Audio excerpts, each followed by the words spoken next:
In today's video, I'm going to teach you how to change aspect ratio in Canva. We'll keep this really simple and practical, so you can follow along in your own Canva project as you watch. By the end, you'll know exactly how to switch your image between formats like vertical, square, or horizontal using Canva's built-in tools. First, open your design in Canva, and make sure you're on the page that has the image you want to adjust. Once everything is loaded, start by clicking directly on the image. You'll know it's selected when you see a border appear around it, along with some handles or corners you can drag. This tells Canva that you want to work specifically with that image, not the background or any text around it. With the image selected, look at the toolbar that appears above your design. Here, you'll see several options, including one labeled crop. Go ahead and click on the crop button.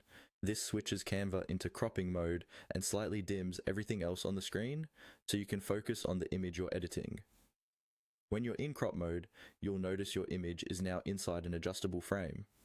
On the side panel or within the crop controls, you'll see an option called aspect ratio. This is the key setting you'll use to change the overall shape of your image without having to guess or manually drag everything into place. Click on aspect ratio and Canva will show you a list of preset ratios to choose from. These might include common formats like 1:1:1 for a perfect square, 16:9 for widescreen, 9:16 for vertical videos or stories, and other common sizes.